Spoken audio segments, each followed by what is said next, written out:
श्री गुरुभ्यो नमः। हरि ओम।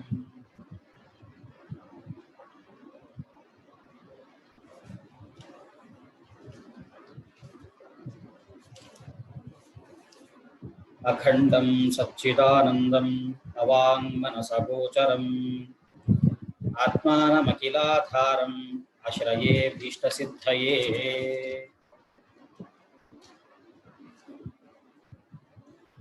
सर्वेभ्योऽपि प्रणामः।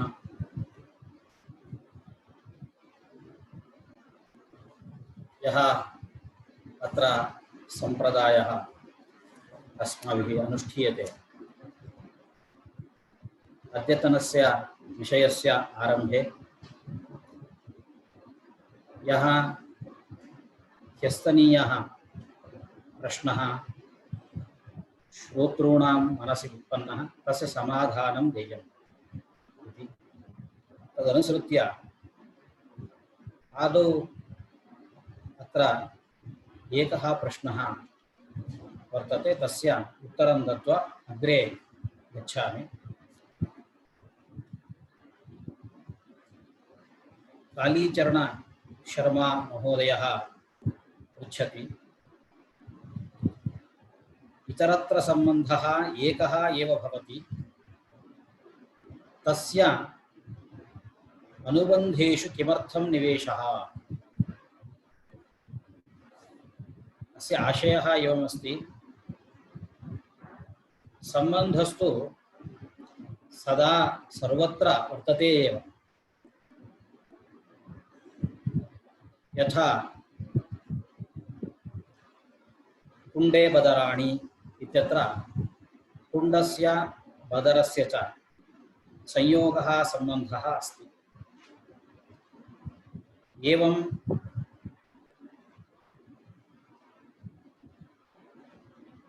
तन्तुषु पटः इत्यत्र समवायः सम्बन्धः अस्ति। एवञ्च सर्वत्र सम्बन्धः वर्तते एव। तस्य सम्बन्धस्य अनुबन्धेषु किमर्थं प्रवेशः? तादृशं मुख्यं स्थानं किं सम्बन्धस्य इति कालीचरण शर्मा महोदयस्य प्रश्नस्य आशयः। सम्बन्धस्तु अंगीकरणीयः एव भवति अनुबन्धेषु। कुतः? अत्र चत्वारः अनुबन्धाः ग्रन्थस्य प्रवृत्तौ अपेक्षिताः वर्तन्ते। अत्र विषयः, प्रयोजनम्, अधिकारी, सम्बन्धश्च। किन्तु प्रयोजनं तु वर्तते, किन्तु तच्च प्रयोजनम् अनेन शास्त्रेण प्रतिपाद्यं भवेत्।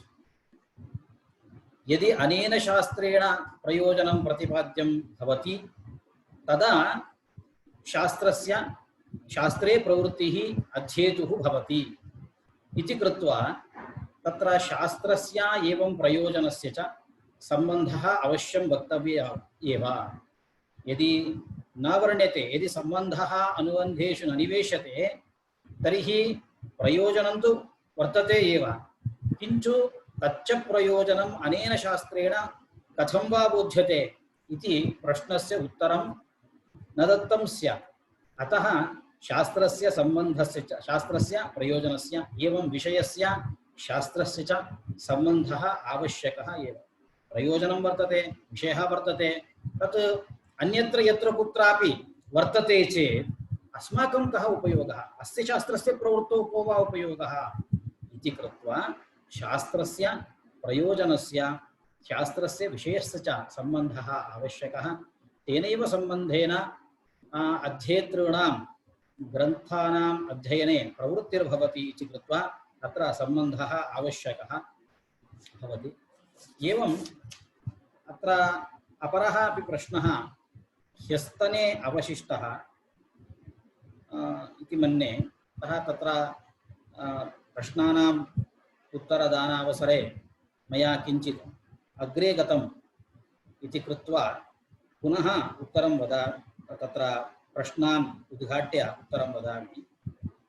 तत्र आशुतोष झा महोदयस्य अयं प्रश्नः आसीत्, ज्योतिष्टोमादीनि कर्माणि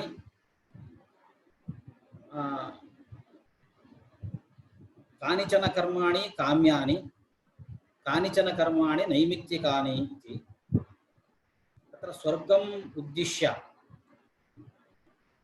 यः ज्योतिष्ठोमयागः विधीयते स च यागः काम्यः। नैमित्तिकञ्च वर्तते पुत्रजन्म निमित्तीकृत्य, पुत्रजन्म निमित्तीकृत्य या पुत्रेष्टिः क्रियते सा अत्र नैमित्तिकं भवति। अत्र अयं प्रश्नः अवशिष्टः यस्तने, किमर्थं ज्योतिष्टोमादियागः अपि नैमित्तिकः न भवति? कुतः इति चेत् अत्रापि ज्योतिष्टोमयागस्य स्वर्गः निमित्तम् अस्ति, एवञ्च स्वर्गं निमित्तीकृत्य ज्योतिष्टोमयागः विधीयते चेत् ज्योतिष्टोमयागोऽपि किं नैमित्तिकं न भवति इति। अत्र अयं व्यत्यासः वर्तते। स कः इति चेत्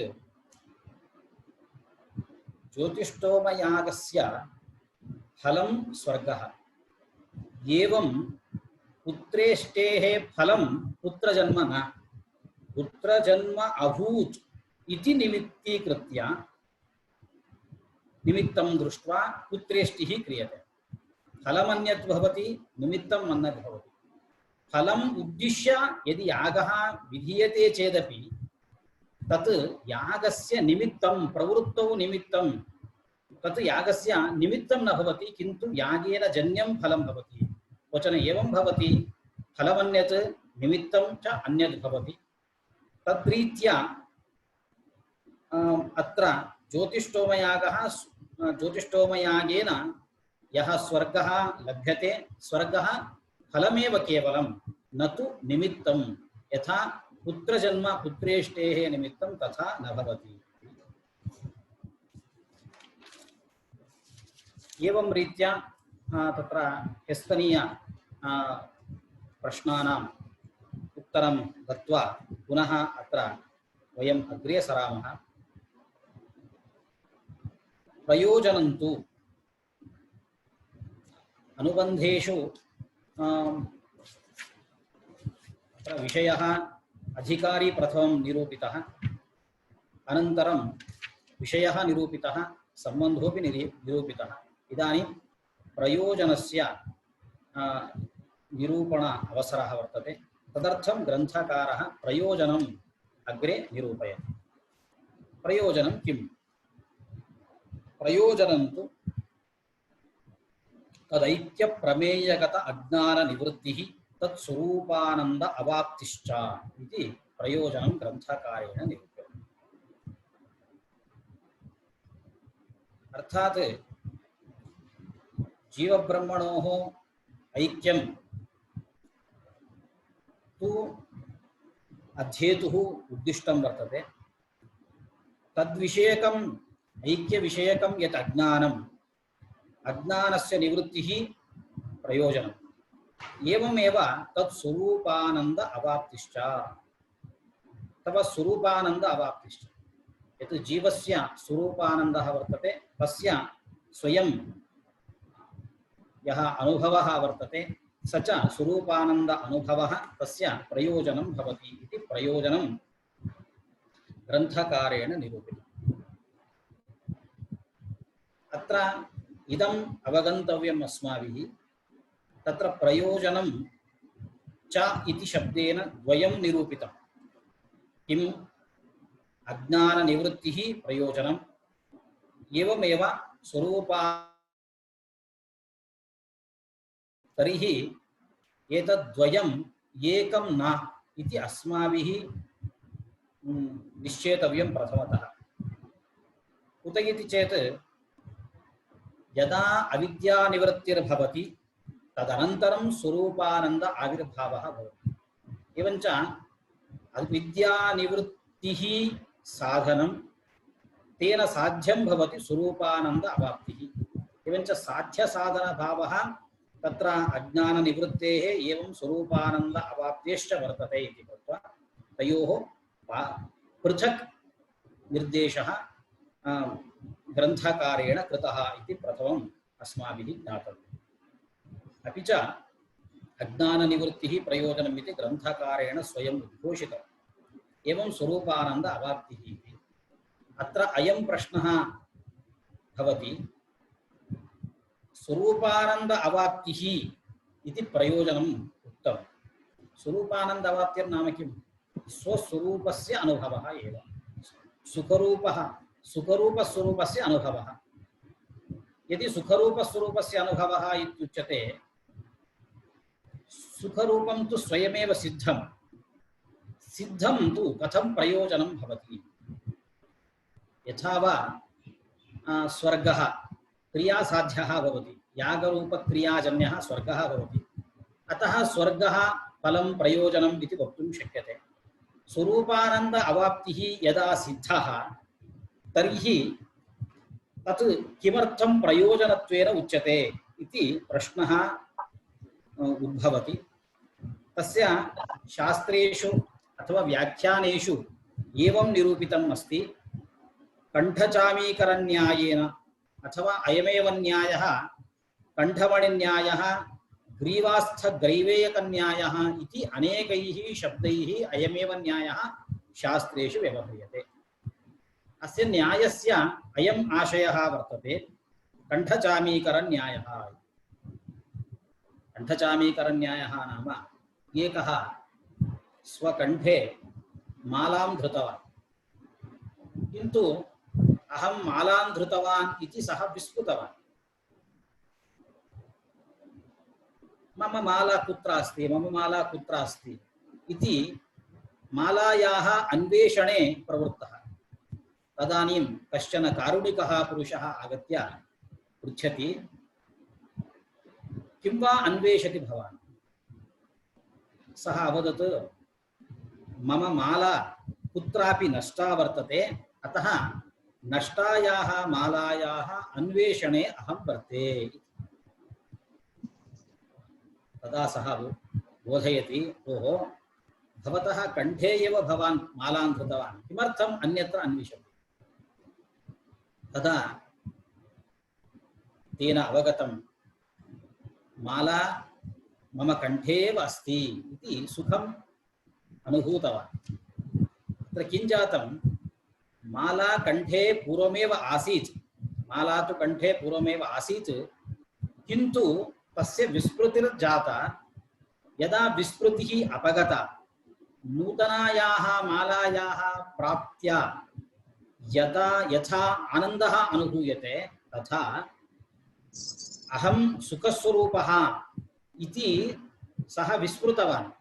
यदा गुरोः समीपं गच्छति, तत्र यदा श्रवण मनन निदिध्यासनादि करोति, गुरोः उपदेशेन अवगच्छति, त्वं दुःखरूपः न, किन्तु सुखरूपः एव, आनन्दरूपः एव इति यदा गुरुः तम् उपदिशति, तदा यथा विस्मृतां मालां पुनः अवाप्य आनन्दम् अनुभवति, तथैव स्वयं सः आनन्दम् अनुभवति। एवं रीत्या तत् स्वरूपानंद अवाप्तिः अपि प्रयोजनम् इति व्यवहर्तुं शक्यते। अनुबंधों में अंतिम अनुबंध है प्रयोजन। प्रयोजन के बारे में ग्रंथकार ने प्रस्तुत करता है, प्रयोजनं तु तदैक्य प्रमेयकत अज्ञान निवृत्ति। जीव और ब्रह्म का ऐक्य विषय में जो अज्ञान है, अज्ञान की निवृत्ति शास्त्रों का प्रयोजन है। अज्ञान निवृत्ति करने के लिए शास्त्रों में अध्येता प्रवृत्त होना चाहिए।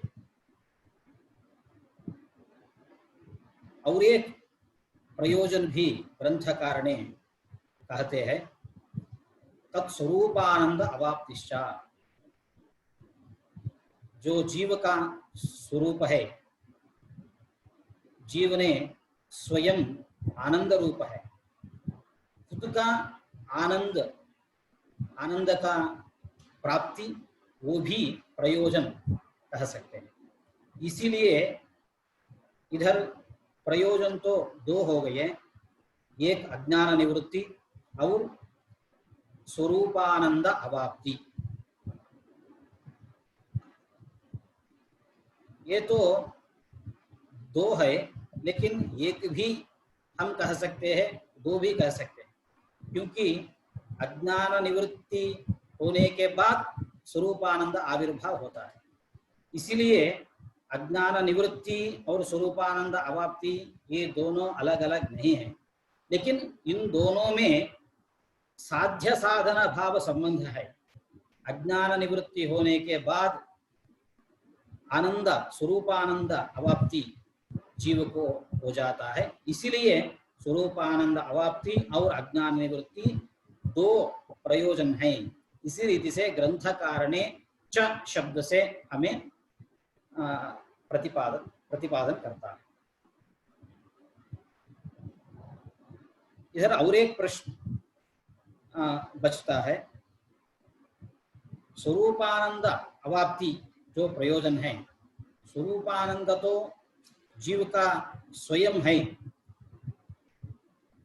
स्वरूपानंद का अवाप्ति का मतलब क्या है, इसका अर्थ क्या है? स्वरूपानंद तो स्वयं जीव का है, लेकिन उसका अवाप्ति, इसका अर्थ क्या है? इस प्रश्न को व्याख्यानों में उत्तर दिखाई पड़ता है। जैसे एक आदमी गले में हार को धारण किया, लेकिन नहीं धारण किया इस विषय को वो भूल गया। बाद में जो कारुणिक पुरुष आके,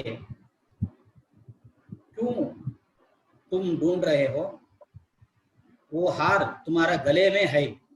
इसी रीति से गुरु का वाक्य से बोधन करने में स आत्मा तत्वमसि इत्यादि रूप से गुरु जब उसका उपदेश करता है, तुम आनंद रूप है, अज्ञान से खुद का जो आनंद रूप था उसको जीव ने भूल गया। इसलिए गुरु ने उसको स्मरण करवाया, उससे खुद का आनंद प्राप्ति हो गया। इसीलिए आनंद अवाप्ति भी प्रयोजन हम कह सकते हैं। जो प्रयोजन ग्रंथकार ने निरूपण किया है, उसके बारे में प्रमाण भी ग्रंथकार ने देता है। तरति शोकम आत्मविद, अज्ञान निवृत्ति होता है, ये भी शास्त्रों का प्रयोजन है।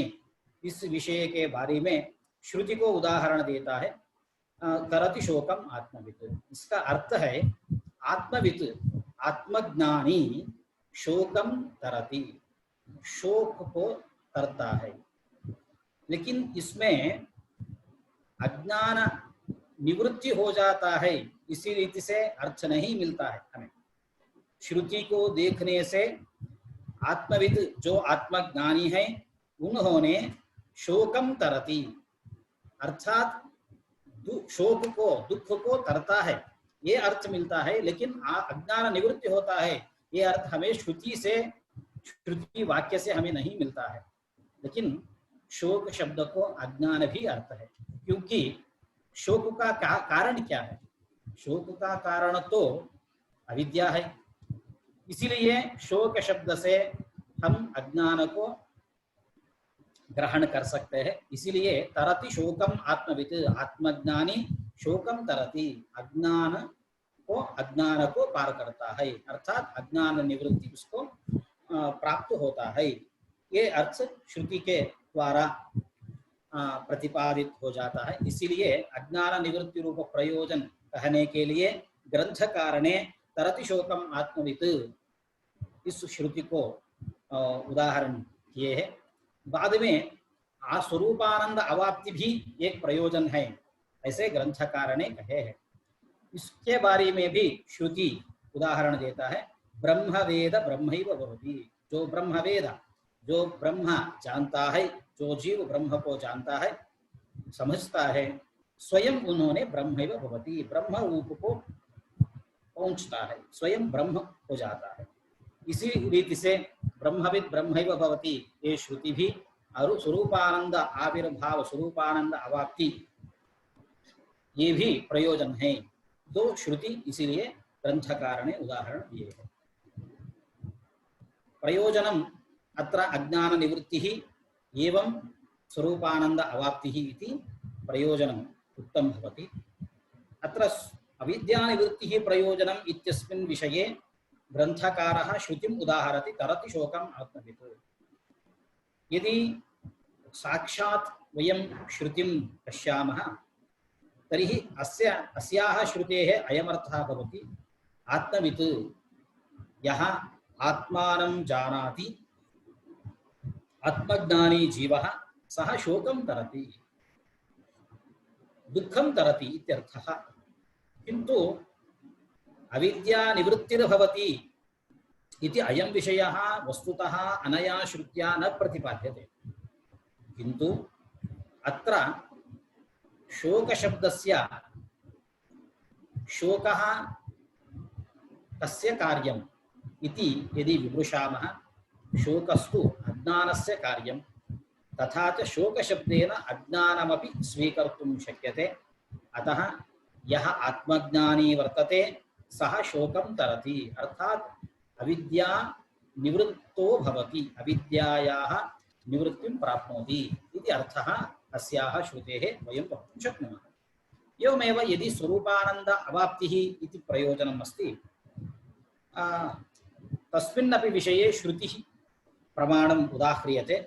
ब्रह्म वेद ब्रह्मैव भवति, यः ब्रह्मज्ञानी अस्ति सः स्वयं ब्रह्मैव भवति, साक्षात् ब्रह्मस्वरूपताम् आप्नोति, स्वरूपानंद। अतः ब्रह्मणः लक्षणम् उक्तं सत्यं ज्ञानम् अनन्तं ब्रह्म इति। तर्हि आनन्दं ब्रह्म तु आनन्दस्वरूपम्, आनन्दस्वरूपेण ब्रह्मणा सह अभेदं प्राप्नोति इत्यस्मिन् विषये श्रुतिं ग्रन्थकारः उदाहरति। अनन्तरं तर्हि अनुबन्धचतुष्टयं समग्रतया निरूपितम् अत्र। एतदनन्तरं इदानीम् अधिकारी किं करोति, अधिकारिणा किं कर्तव्यम्, अस्य प्रश्नस्य उत्तरम् अग्रिममूलेन ग्रन्थकारः वदति।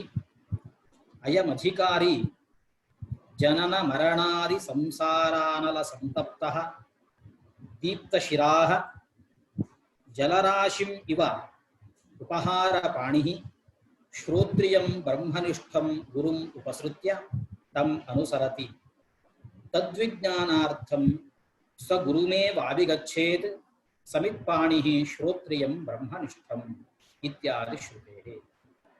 सः गुरुः परमकृपया अध्यारोप अपवाद न्यायेन येनम् उपदिशति तस्मै विद्वान् उपसन्नाय सम्यक् प्रशान्तचित्ताय शमान्विताय येनाक्षरं पुरुषं वेद सत्यं प्रोवाच ता तत्त्वतो ब्रह्म विद्या इत्यादि श्रुतेः।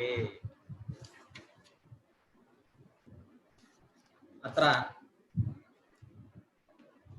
अधिकारी अनन्तरं किं करोति, अधिकारिणा किं कार्यम् इति प्रश्नस्य उत्तरं ग्रन्थकारः अनेन मूलेन वदति।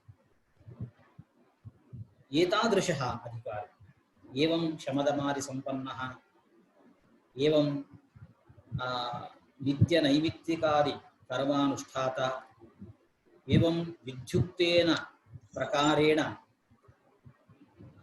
वेदानां सामान्यतः अर्थवित् यः अधिकारी अस्ति सः अधिकारी संसारेण विरक्तो भवति। यतः संसारः नाम जननमरणचक्रं,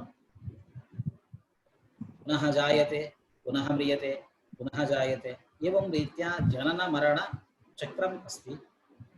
जनन मरण रूप संसारः तस्य कथं संसारस्य अनुभवः भवति चेत् अनलसंतप्तः यथा इदानीं ग्रीष्मकालः अस्ति। ग्रीष्मकाले यदि अस्मिन् समये बहिर्गच्छामः तर्हि शिरः संतप्तं भवति। तर्हि तापेन संतप्तः ग्रीष्मकालीन तापेन संतप्तः जीवः यथा जलाशय सविधं गच्छति, जलाशयस्य समीपं गच्छति, जलाशये स्नात्वा स्वयं संतापरहितः यथा भवति तथैव अनेन संसाराग्निना संतप्तः जीवः शान्तये संतापस्य शान्तये गुरोः समीपं गच्छति। ग्रीष्मकालीन संतापेन संतप्तः कश्चन पुरुषः यथा जलाशय समीपं गच्छति, कूपसमीपं गच्छति, एवमेव संसार अनल संतप्तः जीवः स्वयं गुरोः समीपं गच्छति। सः गुरुः श्रोत्रियः भवेत्, श्रोत्रियं ब्रह्मनिष्ठं ब्रह्मज्ञानी भवेत्। तादृशं गुरुं सः उपसर्पति इति वर्तते। अत्र वर्तते उपहारपाणिः इति। गुरवे समर्पणार्थं किञ्चित् कश्चन उपहारः हस्ते धृत्वा गुरोः समीपं गन्तव्यम्। किञ्चित् प्रमाणम् अस्ति, रिक्तहस्तो न सेवेत राजानं देवतां गुरुम्। रिक्तहस्तः यः हस्ते किमपि, अस्य अर्थः एवमस्ति, हस्ते किमपि न धृत्वा गुरोः सकाशं वा अथवा देवतायाः समीपं वा न गच्छेत्। अतः किं करणीयं, किमपि उपायनं गुरवे समर्पणार्थं किमपि उपायनं हस्ते स्वीकृत्यैव गुरोः समीपं गच्छेत्। अस्मिन् विषये श्रुतिम् उदाहरति, तद्विज्ञानार्थं स गुरुमेवाभिगच्छेत् समित्पाणिः श्रोत्रियं ब्रह्मनिष्ठम्। तद्विज्ञानार्थम् अर्थात् ब्रह्मज्ञान संपादनार्थं सः शिष्यः गुरुमेवाभिगच्छेत्, गुरोः समीपं गच्छेत्। कथं समित्पाणिः भवेत्, हस्ते गुरवे समर्पणार्थं समित् इति उपलक्षणत्वेन उच्यते। समिदेव स्वीकर्तव्यम् इति नास्ति। यत् गुरवे अभिलषितं वस्तु वर्तते तद्वस्तु स्वीकृत्य गुरोः सकाशं गन्तव्यं। सः गुरुः श्रोत्रियं ब्रह्मनिष्ठम् इत्यस्ति। श्रोत्रियशब्दस्य कोऽर्थः? पाणिनेः व्याकरणानुसारं श्रोत्रियशब्दस्य अयमर्थः भवति, यः वेदम् अधीते, सम्यक् वेदम् अधीते सः श्रोत्रियः भवति। सूत्रमपि अस्ति, श्रोत्रियश्छन्दोदीते इति। यः छन्दः अधीते, छन्दशब्दस्य वेदः अर्थः। अतः छान्दसः अथवा श्रोत्रियः इति अनयोः शब्दयोः एकः एव समानार्थता अस्ति। अत एव अमरे श्रोत्रियश्छान्दसौ समौ इति उक्तम्। श्रोत्रियच्छान्दसौ समौ। अतः श्रोत्रियशब्दः छान्दसशब्दः अनयोः समानार्थत्वम् अस्ति। श्रोत्रशब्दात् अथवा छन्दशब्दस्य श्रोत्रशब्दनिपातः भवति। अनन्तरं घ प्रत्यये तस्य इज् आदेशे श्रोत्रियः इति रूपं सिद्ध्यति। अस्य अर्थः, श्रोत्रियशब्दस्य अर्थः वेदाध्येता, यः वेदं सम्यक् अधीते सः तादृशं गुरुं सः गच्छेत्। अनन्तरं गुरुः परमकृपया, तस्मिन् करुणया गुरुः तस्मै शिष्याय वेदान्तम् उपदिशति। तस्मै विद्वान् उपदिशेत्। उपसन्नाय, यः सेवां कृत्वा शरणं गत्वा आगतः शिष्यः प्रशान्तचित्ताय मनसि यानि पापानि वर्तन्ते पापानां कर्मणाम् अनुष्ठानेन अपहरणं कृत्वा पापानां नाशं कृत्वा गुरोः समीपम् आगतवान्। तस्मै शिष्याय गुरुः पुरुषशब्दवाच्यम् अक्षरशब्दवाच्यं तत्त्वतः ब्रह्मविद्यां ब्रह्मणः विषये सः गुरुणा शिष्याय वक्तव्यम् इति अत्र प्रतिपाद्यते। आगे ग्रंथकारणे प्रस्तुत करता है। अभी यहाँ तक अनुबंध 4 अनुबंधों के बारे में ग्रंथकार ने प्रस्तुत किया। बाद में जो अधिकारी है, अधिकारी अभी क्या करना है, इस प्रश्न को इस मूल में ग्रंथकार ने बताते हैं। अधिकारी, संसार में अधिकारी को वैराग्य होना चाहिए। जैसे ग्रीष्मकालीन धूप से आदमी संतप्त सिर वाला होता है, उसी रीति से संसार भी धूप जैसे तापदायक है। इसीलिए संसार से दुखित होकर, जैसे संतप्त सिर वाला तालाब के पास जाता है, उसमें नहाता है, इसी रीति से जलाशय के पास जाने के जैसे गुरु के पास अधिकारी जाता है। बाद में गुरुजी उस शिष्य को परब्रह्म का विषय में उपदेश करता है। ये सभी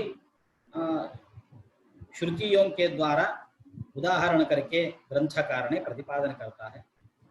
इधर समित्पाणि ही एक पद है।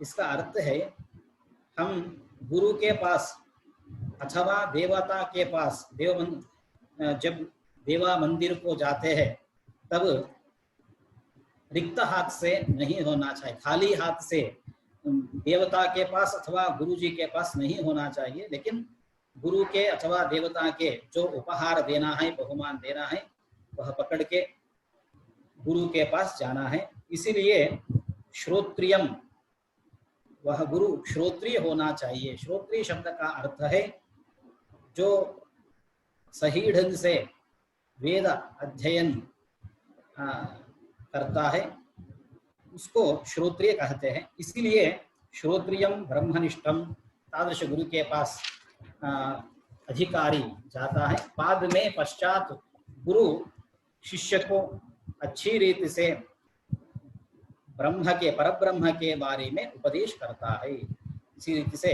अनुबंध 4 अनुबंधों के बारे में निरूपण करके बाद में अधिकारी क्या करना है वो भी ग्रंथकार ने अभी निरूपण किया। इधर एक शब्द है अध्यारोप अपवाद न्यायेन एनम उपदिशति। कैसे उपदेश करता है? आरोप अपवाद न्यायेन उपदेश देता है। ये आरोप अपवाद न्याय अथवा अध्यारोप अपवाद न्याय, इसका अर्थ क्या है? आगे मूल में ग्रंथकार ने उसको स्वयं प्रस्तुत करता है। असर्पभूतायां रज्जौ, असर्पभूतायां रज्जौ सर्पारूपवत् वस्तुनि अवस्त्वारूपः वस्तु सच्चिदानंदम अद्वयं ब्रह्म अज्ञानादि सकल जड़ समूह अवस्तु। अध्यारोप शब्द का ये अर्थ है। अध्यारोप शब्दस्य अत्र निरूपणावसरे ग्रंथकारः कथं निरूपयति, गुरुः कथं शिष्याय परब्रह्मणः विषयं कथं निरूपयति इति निरूपणावसरे एकं शब्दं प्रयुक्तवान्, अध्यारोप। अपवादन्यायेन इति शब्दं प्रयुक्तवान्। अस्य अर्थः कः इति स्वयमेव ग्रन्थकारः अग्रे वदति।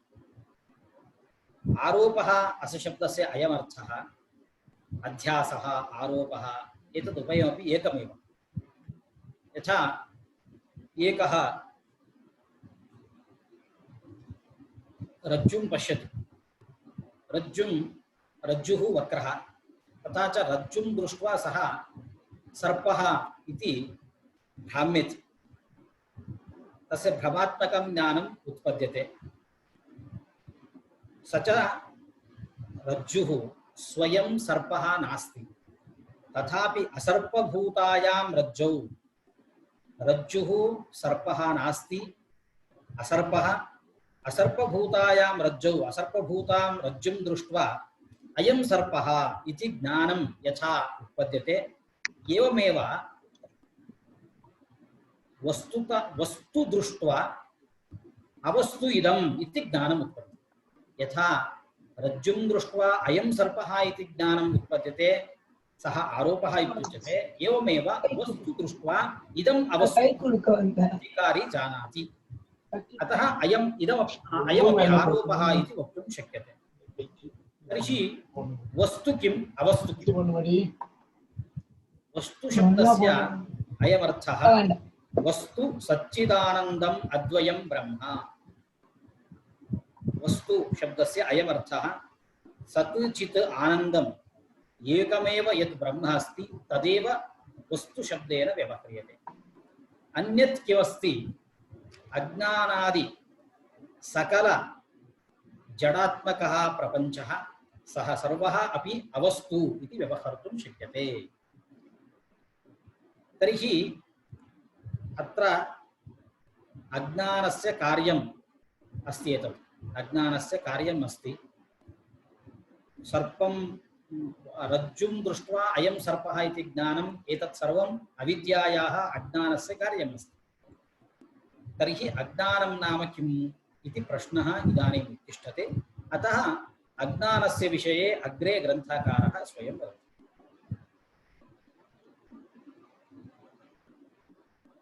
अधिकारिका विषय में प्रस्तुत करने समय में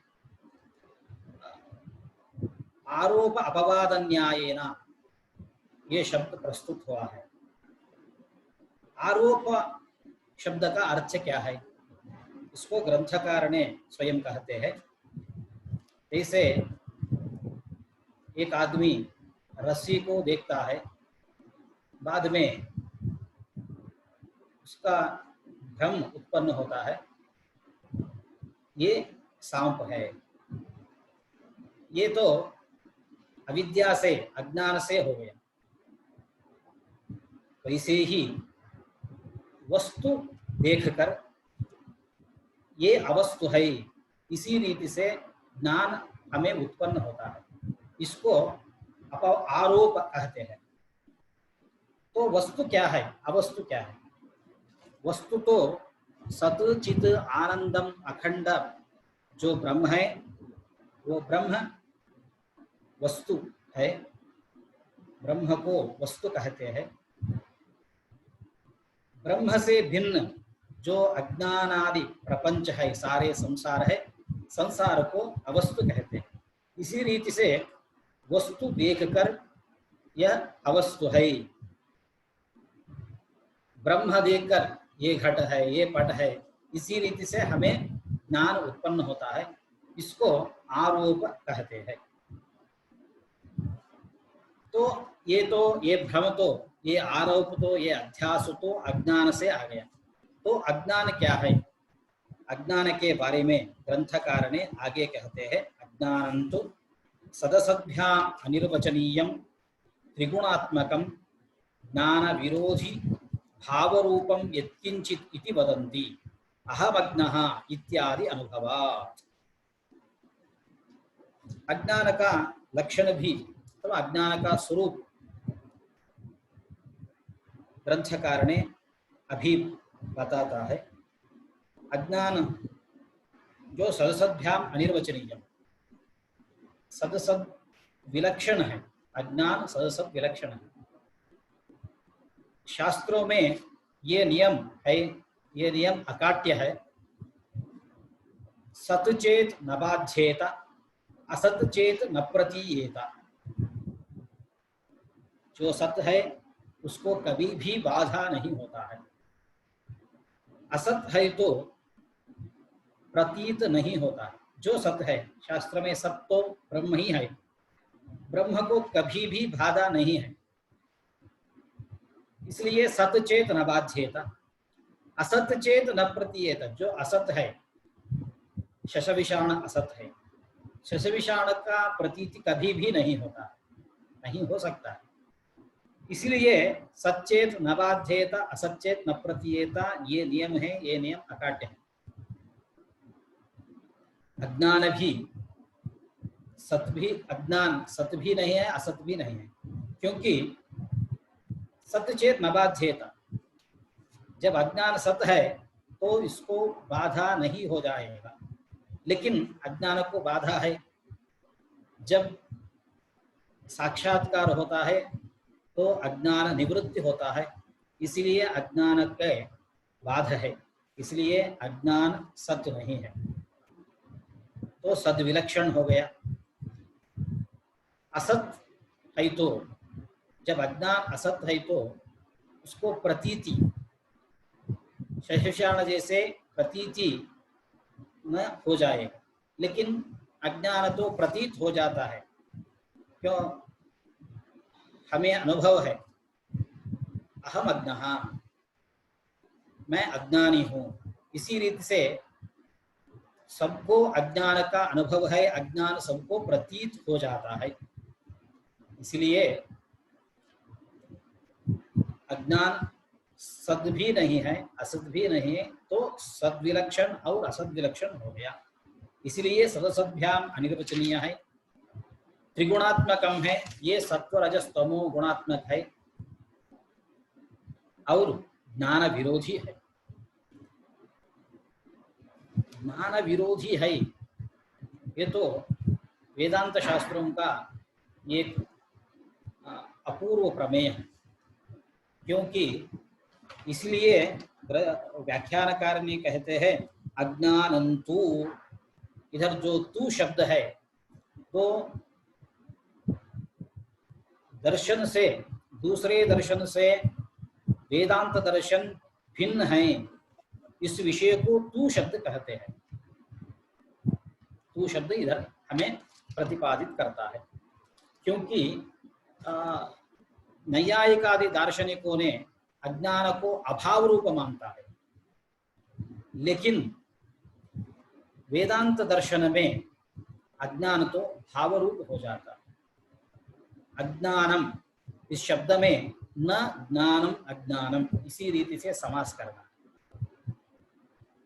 इधर नन शब्द है, नन शब्द को हम अभाव अर्थ भी कह सकते हैं, भेद अर्थ भी कह सकते हैं। जैसे घटो नास्ति, इधर नन शब्द को अभाव अर्थ है, तो इधर घटाभाव है। घटो नास्ति शब्द का अर्थ है इधर घटाभाव है। अयम अनश्वः, अयम अनश्वः, इधर न अश्वः अनश्वः, इसी रीति से समास करना है। तो अनश्वः इस शब्द का अर्थ है ये अश्व भिन्न है, ये गाय है, अश्व भिन्न है। इसी रीति से नन शब्द को, नन शब्द का अभाव भी अर्थ है, वैसे भेद भी अर्थ है। इधर अज्ञान शब्द में जो नन शब्द है, नन शब्द को हम अभाव रूप अर्थ वेदांत शास्त्र में नहीं स्वीकारते हैं, लेकिन अज्ञान ज्ञान से भिन्न है, ये अर्थ होता है। न ज्ञानम अज्ञानम, ज्ञान से भिन्न है।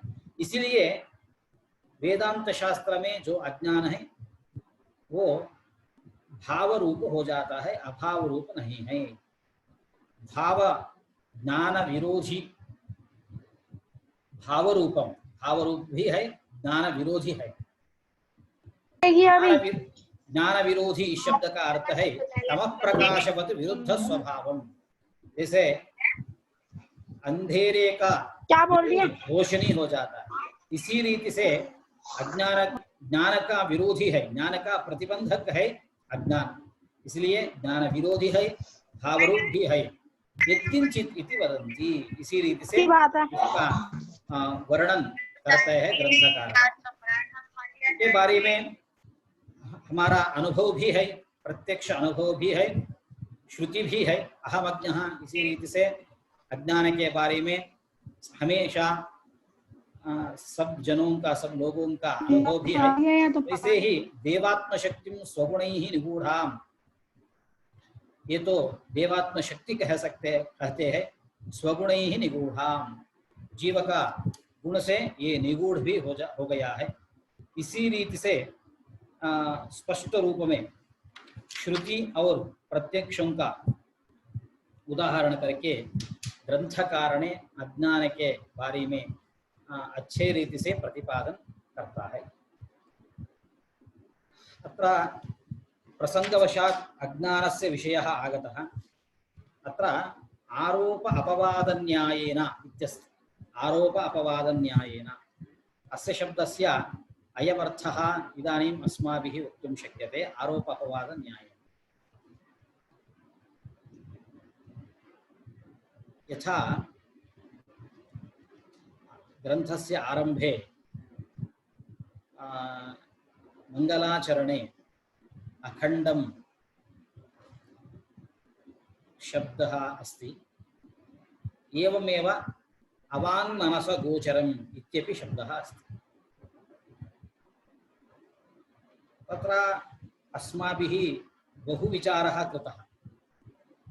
अवाङ्मनसगोचरम् इत्यस्मिन् विषये कक्षायामपि बहु विचारः कृतः, कक्षायाः समाप्त्यनन्तरम् अपि बहु विचारः आगतः।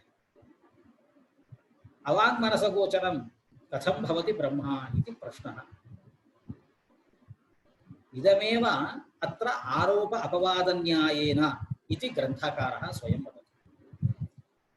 यदि ब्रह्म शब्दगोचरं न भवति तर्हि उपनिषत् कथं ब्रह्म प्रतिपादयति इति प्रश्नः अवशिष्यते। अस्य प्रश्नस्य इदानीं ग्रन्थकारः स्वयम् उत्तरति अपवादन्यायेन। तर्हि शास्त्रेषु कथं ब्रह्मणः निरूपणम् अस्ति इति चेत् विधिरूपेण निरूपणं नास्ति ब्रह्मणः, किन्तु अपवादन्यायेन अर्थात् निषेधरूपेण अस्ति। यथा वस्तुभूतं ब्रह्म दृष्ट्वा तस्मिन् अवस्तूनि आरोप्यन्ते, अवस्तूनि तत्र आरोप्यन्ते, घटपटादयः तत्र आरोप्यन्ते। यथा रज्जुं दृष्ट्वा अयं सर्पः इति ज्ञानम् उत्पद्यते, एवमेव ब्रह्म दृष्ट्वा अयं घटः अयं पटः इति ज्ञानम् उत्पद्यते। भ्रमस्य साक्षात्कार अनन्तरम् अयं सर्पः इति ज्ञानानन्तरं यदि समीपं गत्वा पश्यामः, विमृशामः, तदा अस्माभिः अवगम्यते नायं सर्पः किन्तु रज्जुरेव। एवमेव यदि गुरोस्सकाशं गत्वा श्रवण मनन निदिध्यासनादीनि अधिकारी करोति, तदा वस्तुभूते ब्रह्मणि अज्ञानवशात् यद् अवस्तु आरोपितम् अस्ति, घटपटादयः ये आरोपिताः वर्तन्ते, नायं घटः नायं पटः इति रीत्या नेहना नास्ति किंचन, नेति नेति आत्मा उपासितव्यः इत्यादि श्रुते प्रमाणबलात् अयं न घटः अयं न पटः इति विधिमुखेन सह शब्दगोचरं न भवति, किन्तु निषेधमुखेन ब्रह्म शब्दगोचरं भवति इति अपवादन्यायेन इत्यस्य अर्थः। यत् आरोपितं मिथ्याभूतं वर्तते तत् न ब्रह्म इति ज्ञानमेव आरोप अपवादन्यायः इति कथ्यते। इममेव विषयं मनसि कृत्वा ग्रन्थकारः मंगलाचरणे अशब्दम अखंडम अथवा अवाङ्मनसगोचरम् इति अनेन शब्देन प्रतिपादितवान्। अत्र अज्ञानस्य विषयः प्रस्तुतः, अज्ञानं प्रस्तुतं। तर्हि अज्ञानं किं रूपम् इति प्रश्नस्य उत्तरम् अज्ञानं तु अनिर्वचनीयं भवति। अनिर्वचनीयम् इत्यस्य अर्थः कथमपि न वक्तुं शक्यते इति नार्थः तस्य, किन्तु सत् इत्यपि वक्तुं न शक्यते, असत् इत्यपि वक्तुं न शक्यते। अतः अज्ञानं सदसद् विलक्षणम् अस्ति। कुतः इति चेत् यदि सत् भवति, अज्ञानं सत् भवति, तर्हि तस्य बाधः कदापि न भवति।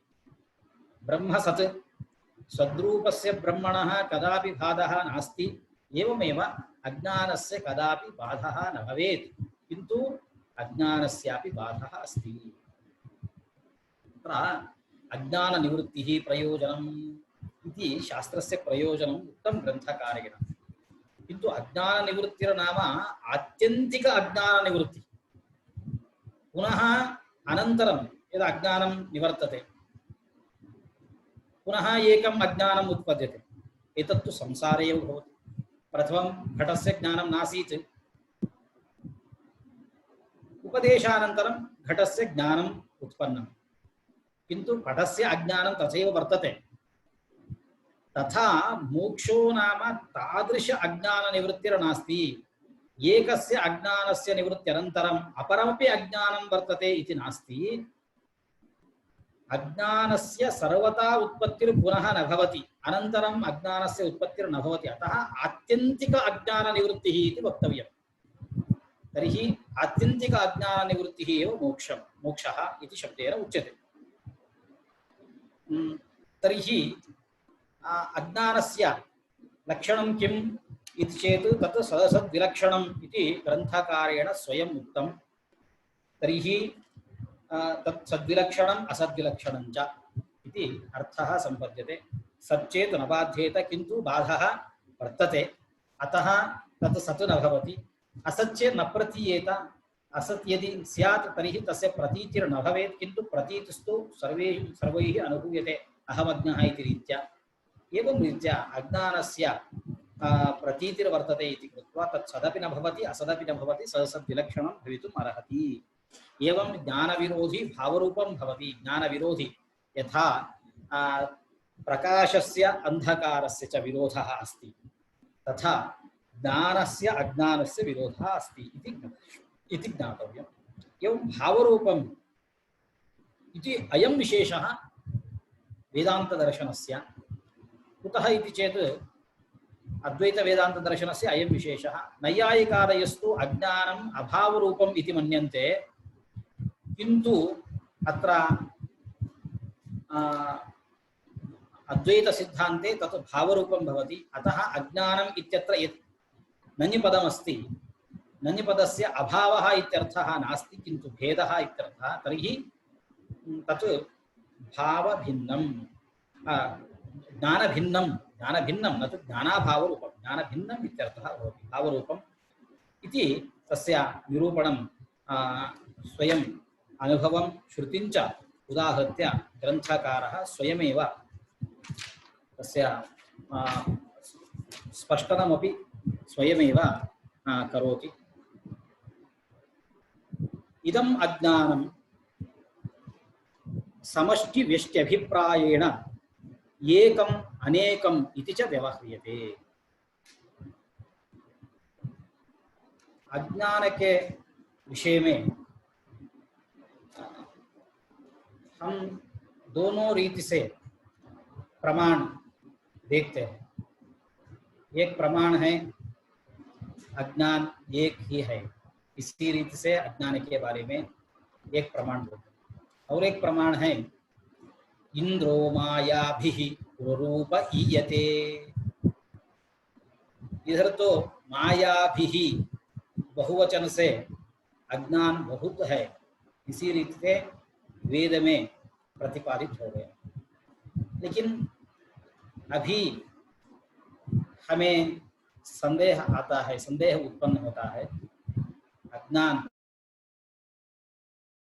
है, क्योंकि प्रमाणों में इसी रीति से विविध रूप से जब अज्ञान का प्रतिपादन हो गया तो हमें संदेह तो जरूर आता है। इसीलिए ग्रंथकार ने आगे ये संदेह को हटाता है।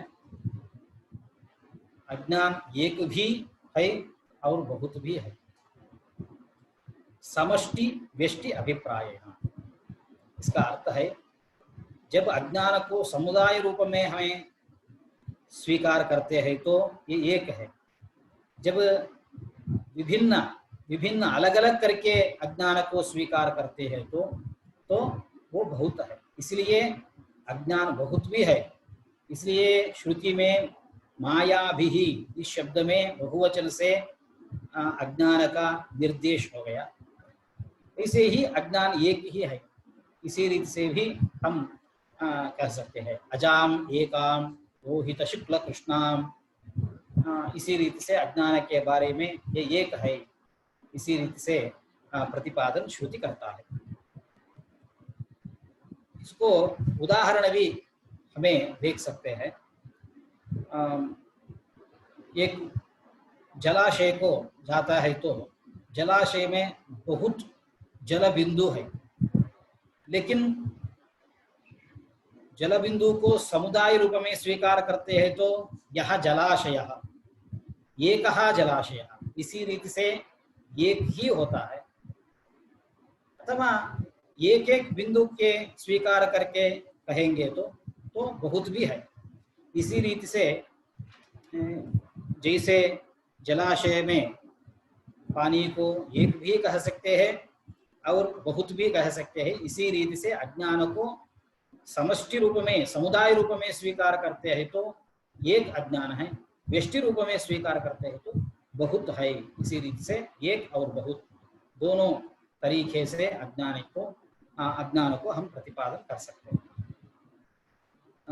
शास्त्रेषु अज्ञानस्य विषये श्रुतिषु अज्ञानस्य विषये एवं रीत्या प्रतिपादनम् अस्ति। अज्ञानम् एकमस्ति एवं रीत्यापि प्रतिपादनम् अस्ति। अथवा अज्ञानानि बहूनि सन्ति एवं रीत्यापि प्रतिपादनम् अस्ति। तर्हि अध्येतुः अवश्यं संशयः उत्पद्यते यत् अज्ञानं भवद्भिः निरूप्यते तत् अज्ञानम् एकं वा अथवा अनेकं वा। अतः ग्रन्थकारः इदानीं प्रतिपादयति अज्ञानम् एकम् इत्यपि वक्तुं शक्यते, अज्ञानानि बहूनि सन्ति इत्यपि वक्तुं शक्यते।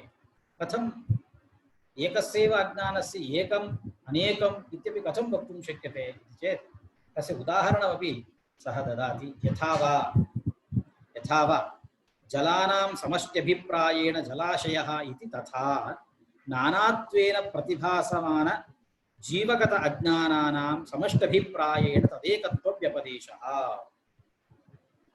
अनेके जीवाः सन्ति, अनेकेषु जीवेषु अनेकानि अज्ञानानि सन्ति, किन्तु अज्ञानानां यदि एकैकशः अज्ञानानि स्वीकुर्मः तर्हि अज्ञानानि बहूनि, अज्ञानम् अनेकम् इत्यपि वक्तुं शक्यते। यदि अज्ञानं समुदायं स्वीकुर्मः तर्हि अज्ञानम् एकम् इत्यपि वक्तुं शक्यते। अतः एव अजामेकम् अजामेकाम् इत्यादि श्रुतेः इति। अनन्तरं ग्रन्थकारः अत्र कथयति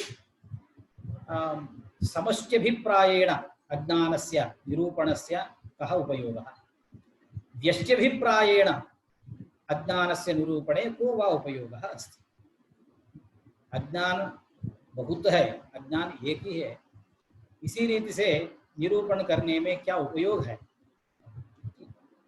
इस विषय को ग्रंथकार ने आगे मूल में प्रतिपादन करता है। उसको हमें कल देखेंगे कक्षा में। तब तक आप सबको मैं प्रणाम करता हूँ। सबको धन्यवाद समर्पण।